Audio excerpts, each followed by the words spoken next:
이런 조직이 손상을 받게 되면 손목을 돌리거나 젖힐 때 통증이 순간적으로 발생하는 증상이 생기게 됩니다. 안녕하세요. 여러분의 건강을 책임지는 건강튜브의 MC 김혜민입니다. 새해 너무 힘차게 출발한 탓일까요? 새해부터 이곳저곳 아파서 고민인 분들 많으시다고 들었습니다. 특히 그중에서도 손목 복숭아뼈 쪽 통증, 그것 때문에 고민하고 계신 분들 오늘 방송 주목해 주시면 좋겠습니다. 왜 아픈지, 어떻게 치료하면 되는지 제대로 알려주실 분을 모셨습니다. 김해바른병원 정형외과 전문의 이승용 원장님 모셨습니다. 어서 오세요. 안녕하세요. 김해바른병원 정형외과 이승용입니다. 네, 원장님 사실 손목 때문에 일상생활에 불편을 느끼시는 분들 참 많다고 들었습니다. 특히 손목을 돌릴 때요, 이 새끼손가락에서부터 연결되는 이 부위가 특히 아프다는 분들이 있는데 그건 왜 그런 건가요? 손등을 살펴보시면 손등에서 이 새끼손가락 측 부위에 튀어나온 뼈가 있습니다. 그래서 이걸 손목 복숭아뼈라고 부르기도 하는데요. 이 튀어나온 뼈 관절 내측에는 삼각섬유연골복합체라고 부르는 이름이 다소 깁니다만 연골이면서도 인대 역할을 하는 그런 조직이 있습니다.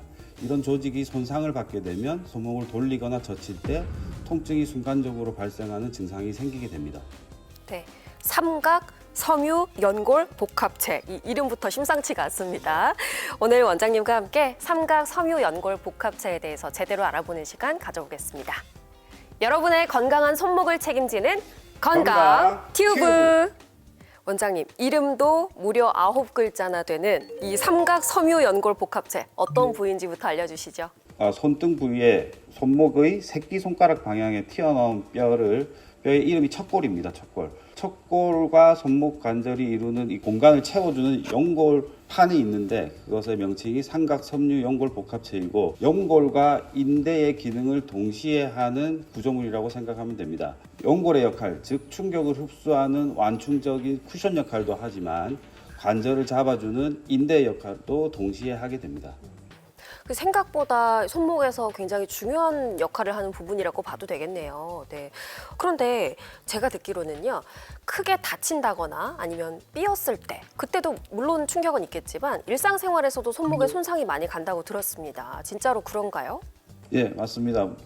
반복적인 사용을 많이 하는 경우 무거운 물건을 반복적으로 든다든가 손목을 회전한 채로 물건을 받치는 작업을 많이 한다든지 길 가다 넘어지면서 손목을 짚는 동작, 손목이 꺾여진 상태에서 충격이 가는 동작, 바벨 같은 무거운 물체를 든 채로 운동하다가 힘에 못 이겨서 손목이 젖혀지는 동작 등이 이러한 손상을 일으킬 수 있습니다. 올림픽 대회 역도 선수들 경기 장면을 보시면 손목 관절에 테이핑이나 손목 보호대를 상당히 많이 착용한 것을 보실 수 있는데요.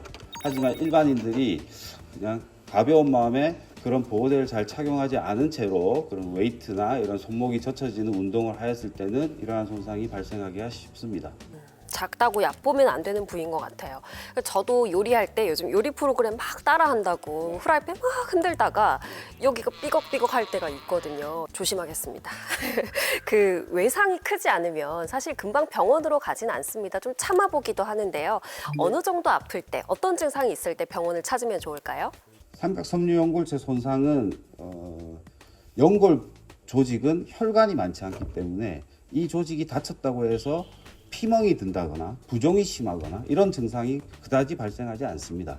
손목을 어떤 방향으로 회전을 한다든지 젖힌다든지 하는 특정 동작에서 통증이 반복하는 경우는 삼각섬유연골 복합체의 손상을 의심해 볼 수 있습니다. 그 돌리다가 딱 맞힌다고 하죠. 그런 증상이 있을 때도 병원에 가보는 게 좋겠죠. 그렇죠. 손목을 돌릴 때 딸깍딸깍 하는 증상으로 병원을 오시는 분들이 많습니다. 그분들 중에서는 인터넷이나 이런 여러 매체를 검색하셔서 삼각섬유연골 복합체 손상이 아닙니까? 라고 저한테 물어보시는 분들도 있습니다.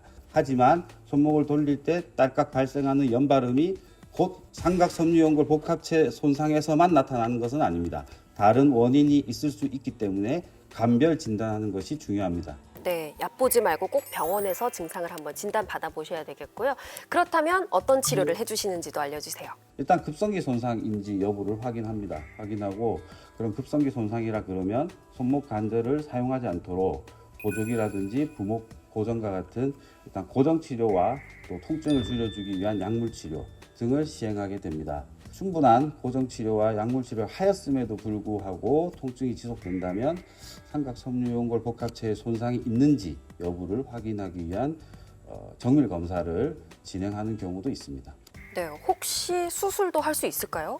예, 이렇게 통증이 호전이 없는 경우 MRI와 같은 관절 내부의 연골이나 인대를 확인할 수 있는 검사를 해서 그 검사상에서 연골판의 손상이 확인이 되면 손상된 부위를 봉합해주는 수술적 치료를 진행할 수도 있습니다. 그럼 수술 과정은 어떻게 되는지도 알려주시죠. 손상된 삼각섬유연골 복합체를 봉합하는 것이 첫 번째입니다. 하지만 손목의 복숭아뼈가 유달리 튀어나오신 분들은 척골 충돌 증상이 같이 있는지 여부를 판단하는 것이 중요합니다. 만약 삼각섬유연골 복합체에 손상만 있다고 하면 관절 내시경이라든지 절개법을 통해서 삼각섬유연골 복합체를 봉합하게 되고, 척골 충돌 증상이 동반이 된다면 그 길어져 있는 척골의 길이만큼 길이 단축술을 같이 시행할 수 있습니다. 여기 보이는 이 뼈가 척골입니다. 이 척골이 옆에 이웃해 있는 요골에 비해서 관절면이 올라와 있는 이 뼈가 길어져 있는 소견과 더불어서 두 뼈의 관절이 간격이 벌어져 있는 불안정성도 동시에 보이게 되는데요. 이런 경우는 수술을 하면서 길어져 있는 뼈의 길이를 낮춰주고 내부에 있는 삼각섬유연골 복합체의 봉합을 동시에 시행하게 됩니다. 수술 후에 보시면 이 뼈의 길이가 낮아져서 관절면의 높이가 이웃한 뼈와 맞춰져 있는 것을 확인할 수 있고, 뼈의 길이를 줄여주기 위해 절골술을 시행한 자리는 금속판과 나사로 고정되어 있는 것을 확인할 수 있습니다. 이렇게 사진으로 보니까 굉장히 섬세한 기술이 필요하겠다는 생각이 들어요. 이렇게 수술을 거치고 나면 재활도 잘 해야 될 것 같고, 또 이제 유지를 잘 하기 위해서는 신경을 많이 써야 될 것 같은데, 그 기간을 어느 정도가 되는지를 알면 일정 잡기가 좋을 것 같아요. 어느 정도를 보시나요? 예. 아주 중요한 질문인데요. 일반적인 인대 손상이나 힘줄 손상에 비해서 삼각섬유연골 복합체의 치료 기간은 상대적으로 긴 편입니다.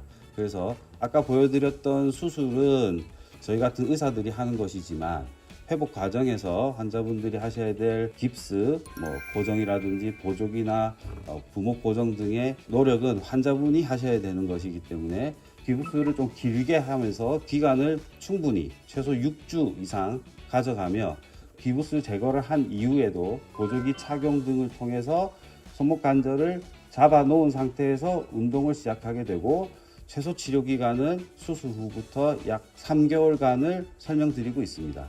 개인에 따라서는 3개월 만에 호전이 되는 분들도 있고, 좀 더 치료 기간이 필요해서 4, 5개월 가량 치료가 필요한 경우도 있습니다.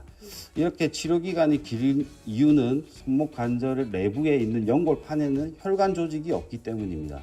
우리 몸에 손상받은 조직은 회복이 되는데 혈류의 공급이 필요한데, 연골판 손상은 혈류가 있지 않아서 다른 조직에 비해서 치료 기간이 오래 걸리는 편입니다.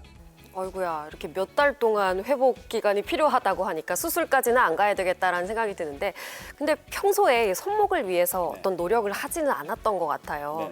우리가 어떤 것들을 지키고 조심하면 좋을지도 알려주세요.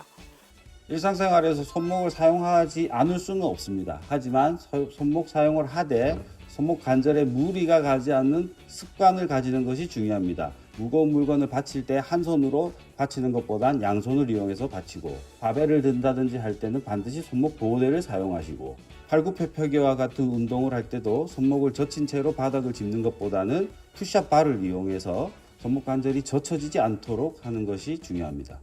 그럼 그 온찜질, 냉찜질 이런 건 어때요? 찜질 치료는 통증을 줄여주는 효과는 있지만 원인에 대한 치유 효과가 있다고 말씀드리기는 어렵습니다. 급성기 통증 시에는 냉찜질 등을 해볼 수는 있으나, 통증이 있을 때는 병원을 찾아서 통증의 원인을 찾는 것이 중요합니다. 손목 복숭아뼈 통증에 대한 진실을 여러분들에게 OX 퀴즈로 풀어보는 시간 가져보겠습니다. 건큐 OX 퀴즈. 자, 원장님 첫 번째 질문 드립니다. 삼각 섬유연골 복합체 손상은 자연 치유가 가능할까요? 하나, 둘, 셋. X 안 되는군요. 질문의 범위가 어디까지인지 좀 모호한 부분이 있습니다. 많이 사용한, 반복적으로 사용해서 이 연골판에 퇴행성 변화가 있는 경우는 사용량을 줄이면 그 퇴행성 변화로 인한 손상이 어느 정도 회복될 수는 있습니다. 하지만 아까 말씀드린 대로 넘어지면서 짚었다든지 손목이 꺾이면서 발생한 급성기 손상에서 연골판이 완전 파열이 되어 있다라고 한다면 이것이 저절로 회복되기에는 어려울 가능성이 높습니다. 자연 치유라는 건 사실 잘 없는 것 같아요. 그렇죠? 어떤 병이든. 보통 우리가 인대가 늘어났다 이런 식으로 표현하는 것은 인대 조직이 찢어진 것보다는 충격받아서 그냥 부어있는 그런 정도라서 그런 부분은 단순 염자입니다. 이런 말 들어보셨습니까? 네. 인대 손상이 염자인데 그렇게 찢어진 부분 없이 그냥 충격만 받은 것은 단순 염자. 충격이 커서 찢어졌어. 조금 찢어지든 많이 찢어지든 어쨌든 찢어졌어요. 그러면은 그것은 고도염자입니다. 고도염자된 부분은 저절로 치유가 잘 안 될 가능성이 높습니다. 환자분들 항상 물어보시죠. 몇 프로 찢어졌습니까? 검사하면. 그럼 10%는 안 아프고 뭐 100% 돼야 아픕니까? 그건 아니거든요. 예, 그래서 이제 고도염자가 생겨 있는 부분은 저절로 치유가 어려워서 외과적으로 원인을 해결하기 위해서 꿰매줘야 되는 경우가 의외로 많습니다. 들으셨죠? 무조건 판단은 전문의에게 맡기시는 걸로 가겠습니다. 자, 다음 질문 드릴게요. 삼각섬유연골 복합체 손상은 다른 손목 질환과 증상이 비슷한가요? 하나, 둘, 셋. 세모. 네, 세모라고 말씀드릴 수 있겠습니다. 일견 비슷한 부분도 있습니다. 손목에 통증이 있으니까 그냥 다른 부분하고 헷갈릴 수도 있곤 한데 가장 특징적으로 볼 수 있는 게 운동 시에 어떤 특정 관절 운동 방향에서 발생하는 것이 다른 손목 질환과 감별되는 가장 중요한 부분입니다. 하지만 아까 말씀드린 손목을 돌릴 때 딸깍거리는 증상은 비단 삼각섬유연골 복합체 손상에서만 생기는 증상은 아니라는 점 알아두셨으면 좋겠습니다. 네, 이것도 병원의 판단을 들어봐야 알 수가 있는 거군요. 자, 다음 질문도 드려보겠습니다. 삼각섬유연골 복합체 손상을 방치하면 손목 관절염으로 이어진다? 하나, 둘, 셋. 아까 말씀드렸다시피 삼각섬유연골 복합체 손상과 더불어서 척골의 길이가 길어서 부딪히는 척골 충돌 증후군이 같이 있는 분들이 의외로 있습니다. 척골 충돌 증상으로 인해서 삼각섬유연골 복합체 손상도 생기고 그걸로 인해서 손목 관절의 관절염까지 진행하는 경우가 발생할 수 있습니다. 다음 질문 드려보겠습니다. 손목 터널 증후군, 우리 많이 들어본 질환이네요. 삼각섬유연골 복합체 손상의 전조 증상이다? 하나, 둘, 셋. 손목 관절에는 여러 구조물들이 있습니다. 그래서 손목 터널 증후군에 관여하는 구조와 삼각섬유연골 복합체 손상에 관여하는 구조는 서로 구분되어 있습니다. 그리고 질병의 성격상 손목 터널 증후군은 신경이 압박되는 증상이고 삼각섬유연골 복합체 손상은 연골판이나 인대 조직의 손상이기 때문에 질병의 성격도 다릅니다. 네, 그렇군요. 자, 다음 질문도 드려보겠습니다. 삼각섬유연골 복합체 손상에 침 치료가 도움이 된다, 안 된다? 하나, 둘, 셋. X. 전혀 안 되나요? 전혀라고 말씀드릴 수는 없을 것 같고요. 네. 의사들이 한의학에 대해서 배우지를 못해서 한의학의 원리를 잘 모릅니다만은 진료실에서 손목 아프신 분들 진료를 보다 보면 침 치료 후에도 효과가 없다고 찾아서 오시는 분들 검사해 보면 이런 연골판 손상을 가지고 있는 분들이 의외로 많습니다. 네, 그 구조상 적용해야 될 치료법이 또 다 따로 있으니까 제대로 된 진단을 한번 받아보시길 추천드릴게요. 자, 오늘은 일상생활에서 누구나 겪을 수 있는 손목 통증과 삼각섬유연골 복합체 손상의 원인 그리고 치료법까지도 자세하게 잘 알아봤습니다. 평소에 조심하고 또 다쳤다면 병원으로 가서 제대로 된 진단을 받는 게 가장 중요하다는 거 오늘 깨닫고 갑니다. 원장님 마지막으로요, 우리 구독자분들께 한 말씀 부탁드릴게요. 저는 정형외과 의사로서 관절 질환을 가진 분들을 많이 만나게 됩니다. 무릎 통증이 있으신 분들은 거동이 불편하기 때문에 무릎 관절이 안 좋으시면 빨리 병원에 오시는 편인데 손목 관절이 아프신 특히 삼각섬유연골 복합체 손상이 있으신 분들은 특징이 가만히 있을 때 통증이 별로 없고 어떤 동작 시에 통증이 발생하는 것 때문에 대수롭지 않게 생각하고 병원을 잘 찾지 않는 경우가 흔합니다. 하지만 어떤 동작 시에 통증이 발생하는 것 때문에 삶의 질이 상당히 떨어지는 부분이 있을 수 있습니다. 그래서 직업적으로 어떤 동작을 해야 하는데 그것 때문에 불편함을 많이 겪는 분들 있다면 반드시 병원을 찾아서 적절한 검사를 통해서 진단을 잘 받아보시길 권해드립니다. 네, 손목이 아프다면 아무 동작도 할 수 없다는 거 잘 생각해 보시고 또 병원으로 잘 찾아가 보시길 바라겠습니다. 저희는 다음 시간에도 여러분의 유익한 건강 정보 가지고 돌아오도록 하겠습니다. 여러분의 건강한 손목을 응원하는 우리는 건강 튜브.